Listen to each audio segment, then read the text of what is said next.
The holiday season is just around the corner. The stores have all began stocking fall decorations, and the leaves on the trees are beginning to change color.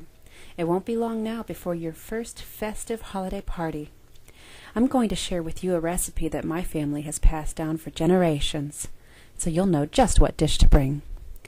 Pistachio bread requires about a cup of pecans, cinnamon, sugar, eggs, sour cream, pistachio pudding, yellow cake mix, and I like to use butter-flavored Crisco. Start by preheating the oven to 350 degrees. Then, put together the nut mixture. For the nut mixture, you'll need about a full cup of pecans. You can go ahead and dump those into a food processor, put the lid on tight, and just grate them for maybe 10 to 15 seconds. Add those to your mixing bowl. You'll want 1 teaspoon of cinnamon. Just go ahead and dump that right in. You need 6 tablespoons of sugar. Dump it all in, and then mix it all together so you get a good combination of cinnamon, sugar, and nuts all throughout. Set that aside and prepare your baking dish. For this, I like to use a bundt cake pan. I think it sets a very nice decorative cake for display. Just a paper towel with a little bit of Crisco on it. And coat the inside of your pan as evenly as you can. You want to get it deep into these channels to make sure that when you flour the pan, the flour will stick to the Crisco. And just use a pinch, sprinkle it all the way around. Then, tapping the pan just like this, get the flour to slide around the edges and coat to the Crisco on the inside. Turn and rotate it to get good even coverage. Then, tap out all the excess flour over the sink as not to make a mess. Set that aside with your nut mixture. For the batter, use a half a cup of butter-flavored Crisco. I like to melt it. Go ahead and dump that right in the mixing bowl.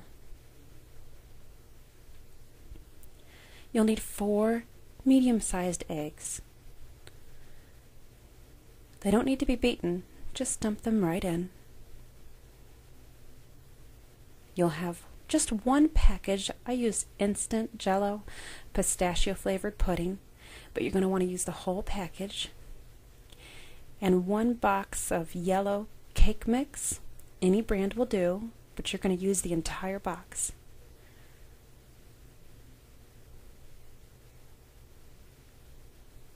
Dump it in, all of it. You need 1 full pint or 16 ounces of sour cream.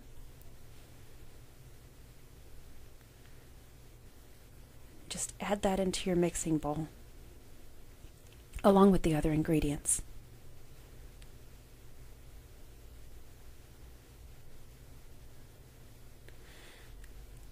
I use a mixer, but you're going to want to make sure that you get everything put together and locked tightly. Mine has a lock on the top to make sure that the lid doesn't come open while it's still spinning. You can see we lock it right there. Then we just set it to a medium speed. Level 4 is fine if you have one of these KitchenAids.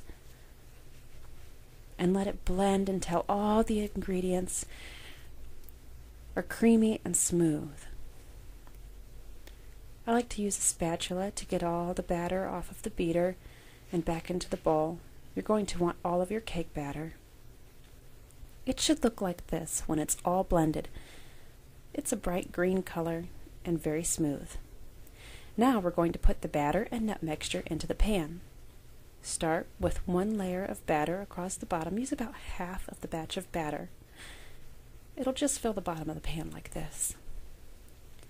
Then use half of the nut mixture, sprinkling it all throughout. This will give it a nice swirl look once it's all finished. Add the second half of the batter. You can use it all up here And make sure you get a good even coating all the way around. For this, I like to use the spatula to make sure it's good and spread. Then use the rest of your nut mixture. Go ahead and sprinkle it all the way around. It's okay to go overboard. I like to have lots of nuts and sugar on the bottom of the pan. It's a very decorative garnish when you flip the cake out. It should look just like this when you're all done. Again, you're going to place this in the oven for 1 hour at 350 degrees. You want to put it on the middle rack so it gets good heat from top and from bottom. Putting it too close to the bottom or top could cause burnt top and burnt bottom. I just set the timer. It's easy. When it comes out, it looks just like this. I use a toothpick to test it. You stick it in and pull it out, and if any cake batter comes out, you can put it back in the oven. Using a decorative plate, place it on the bottom of the cake and flip it over. Now, of course, you want to make sure that your cake is good and cool. It'll pop out of the pan much easier as long as it's had plenty of time to cool down. Just lift the bundt cake pan off, and then for just a nice decorative appearance, I use 1 heaping tablespoon of powdered or confection sugar, and using a sifter I sort of spread it all the way around the outside.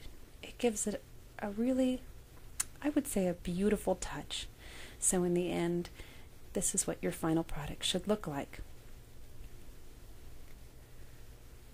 It looks great at any festive holiday party, and your guests are sure to love it.